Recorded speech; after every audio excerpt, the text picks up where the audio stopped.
साथ का महीना है ना, जितने यहाँ बैठे और जितने आस्था चैनल पर सुन रहे और जितने फेसबुक यूट्यूब पर कथा श्रवण कर रहे, प्रयास करना।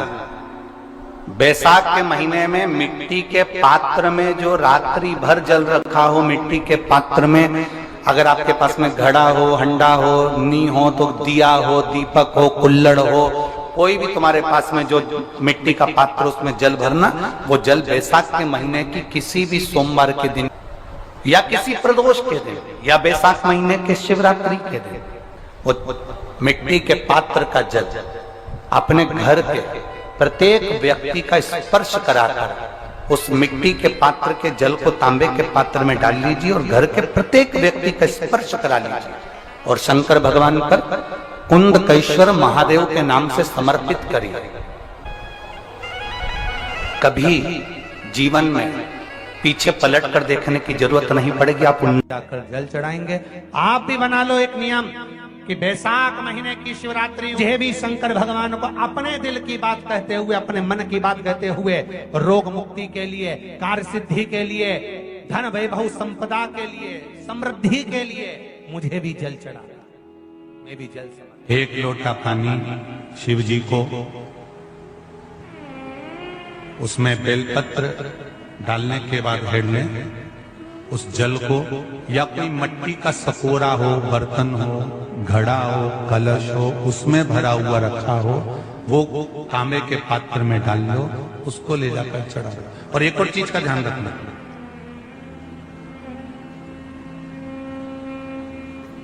अगर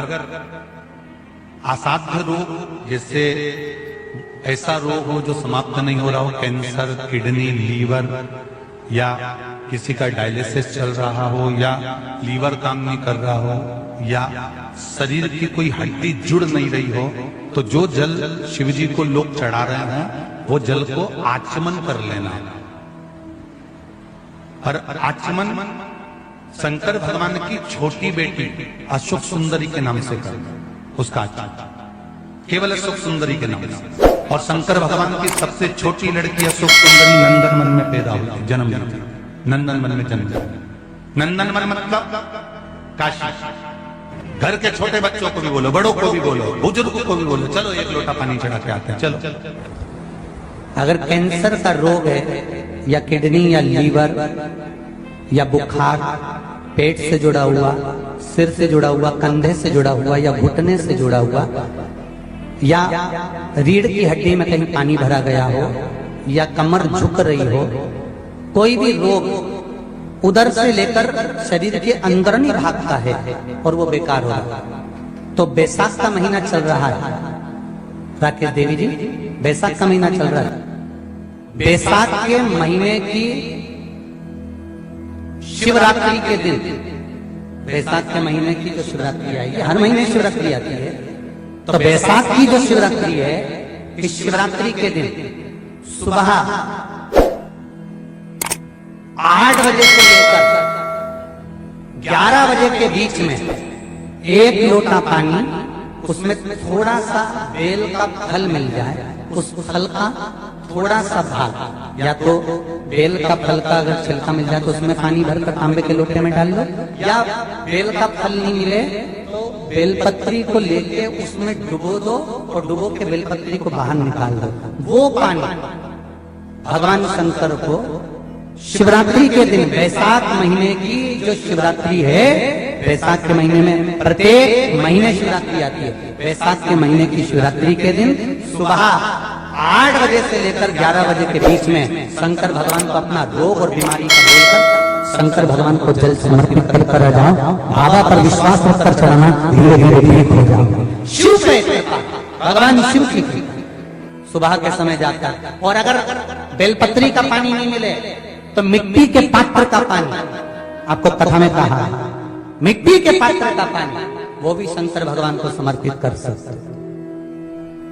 जल बैसाख के महीने में शंकर पर शीतल जल समर्पित कर देने से शरीर के रोग समाप्त हो जाते हैं और रोग टिकता नहीं। शीतल और अगर शीतल जल का दर्शन करना हो तो कभी महाकालेश्वर अभियाल कभी आप लोग लाइव दर्शन करते हो महाकाल के, तो महाकाल के दर्शन करेंगे तो वैशाख महीने में 5-5 घड़े मिट्टी के महाकाल राजा के ऊपर बांध दिए जाते हैं जल चढ़ाने के लिए। कभी आप लोग चकलेश्वर महादेव जाए मथुरा वृंदावन में गिरिराज जी की परिक्रमा, चकलेश्वर महादेव पे 5-5 मिट्टी के घड़े शिव जी के ऊपर बांध दिए जाते हैं। कभी काशी जाएं तो वहां पर मिट्टी का घड़ा शिव जी के ऊपर रख दिया जाता है। क्यों? क्योंकि वो मिट्टी के पात्र का जल जब बैसाख के महीने में शिव पर गिरता है तो जो उस जल को समर्पित करता है वो रोग से मुक्त हो जाता है, बड़ी बीमारी में घिरता नहीं। जयंत ब्राह्मण के मुख से श्रवण कर लिया था कि बैसाख महीने में अगर शिवरात्रि पड़े और उस शिवरात्रि पर एक कलश का पात्र लोटा तांबे का या मिट्टी में रखा हुआ जल पात्र में लेकर एक बेलपत्र का छोटा सा भाग उसमें छुआया हुआ, और फिर निवेदन कर रहा हूं अगर बेलपत्र उस दिन नहीं मिले तो पात्र लेकर चले जाना मंदिर में। मंदिर में शंकर जी पे तो बेलपत्र चढ़ी होगी ना, अरे बोलो तो जरा, चढ़ी होगी ना। उसी बेलपत्र को धोकर फिर जल के पात्र में उसको छुआकर फिर शंकर भगवान को भाव से दिल से जो चाहते हो, धन वैभव संपदा सत्ता या रोग से मुक्ति चाहे उधर से जुड़ी हो। हाँ, एक चीज का ध्यान करना, अगर संपदा के लिए, विवाह के लिए या विद्या के लिए या अन्य चीजों के लिए आप शिव जी को जल चढ़ा रहे हो तो उसके जल को उठाकर नहीं लाना है। और अगर रोग के लिए जल चढ़ा रहे हो कि मुझे ये तकलीफ है, घर में ये बीमारी चल रही है या रोग चल रहा है या किडनी का या लीवर का या कैंसर का या ब्लड प्रेशर का, तो जो जल तुमने समर्पित करा उसको लेकर आकर आचमन भी करना। कौन से दिन? जम के बोलो जरा। शिवरात्रि। शंकर कह रहे हैं, माँ उमा से, माँ पार्वती से मेरा महेश कह रहा है, मेरा बाबा भोलेनाथ, मेरा बाबा विश्वनाथ, मेरा त्रिकालदर्शी कैलाशी अविनाशी कह रहा है कि हे पार्वती,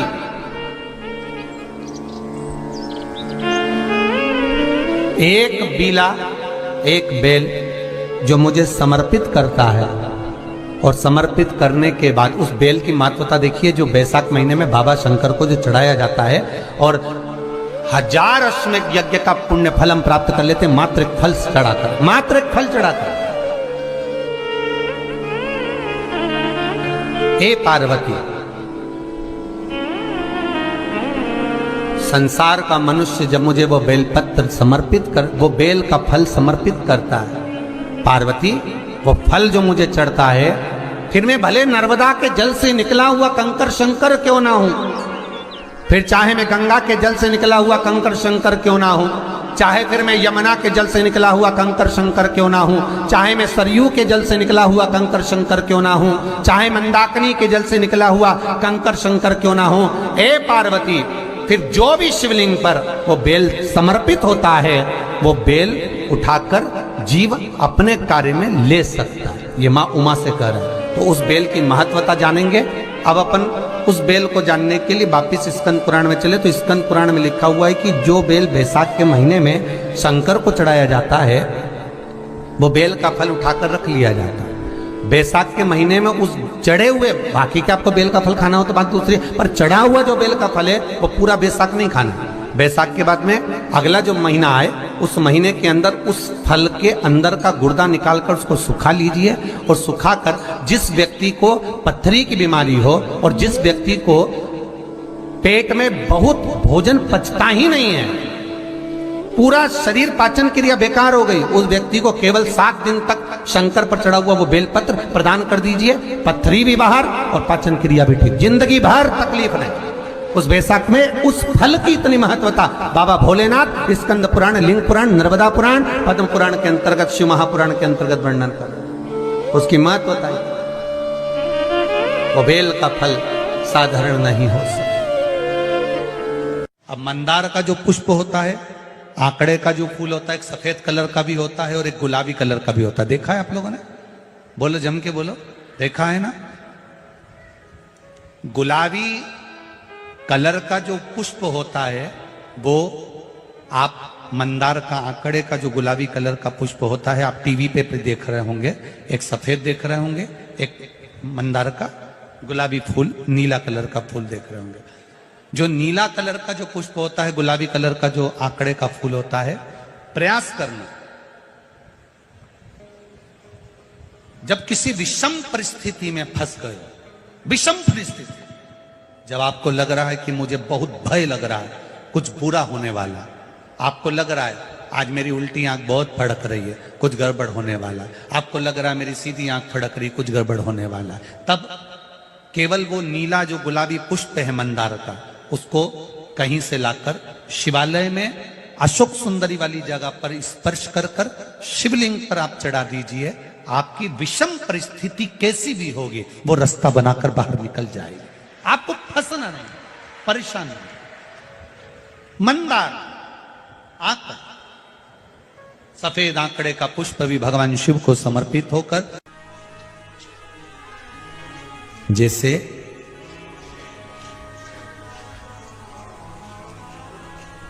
बेले के फल का गुर्दा, बेल का जो फल होता है, बेलपत्री का फल, उसका जैसे गुर्दा, उसके अंदर का जो भाग होता है बेल का, वो गुर्दा,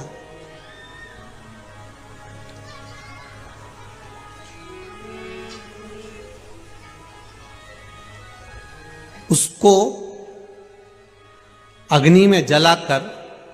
उसकी भस्म तैयार कर कर छान कर जब जब आपके यहां विद्वान ब्राह्मण शिव जी का अभिषेक कराते हैं, पूजन कराते हैं, तो उसमें लिखते हैं पूजन के साहित्य में बेलपत्री, धतूरा,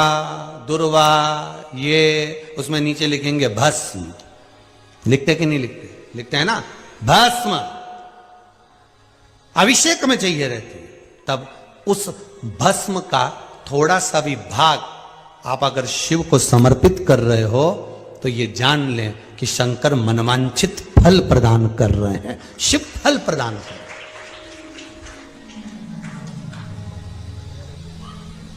महाराज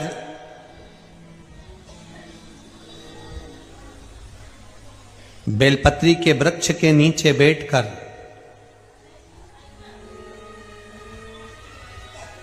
हाथ में एक बेलपत्र का पत्ता रखकर आप पंचाक्षर मंत्र नमः शिवाय, ओम नमः शिवाय या श्री शिवाय नमस्तुभ्यम या महामृत्युंजय मंत्र का स्मरण कर रहे हो, पर डंडी का भाग अपनी ओर, बेलपत्र की बीच वाली पत्ती का भाग बीच वाली उंगली की ओर रखकर अगर आप स्मरण कर रहे हैं और अपनी कामना कर कर बेलपत्री के वृक्ष के नीचे बैठकर उस पत्ते को सम्मुख रखकर बाबा से विनय कर कर एकांत में उस बेलपत्री के वृक्ष की छांव में, बेलपत्री के वृक्ष की छांव आप कामना कर कर उस पत्ते को शंकर भगवान के ऊपर समर्पित कर रहे हैं, तो ये जान कर रखें कि पार्वती और शिव का मिलन करवा रहे हैं और अपनी मनवांछित फल कामना पूर्ण करवा रहे हैं। क्योंकि शिव और पार्वती का जब मिलन होता है, शंकर पार्वती जब एक दूसरे के सम्मुख में होते हैं, शिव और पार्वती जब एक दूसरे के सामने अपने बच्चों के कारण एक दूसरे के सम्मुख में आते हैं, तो उनके चेहरे पर प्रसन्नता का भाव आ जाता। फल, मनवांचित फल की कामना आप जिस कामना के लिए कर रहे हैं, विवाह के लिए,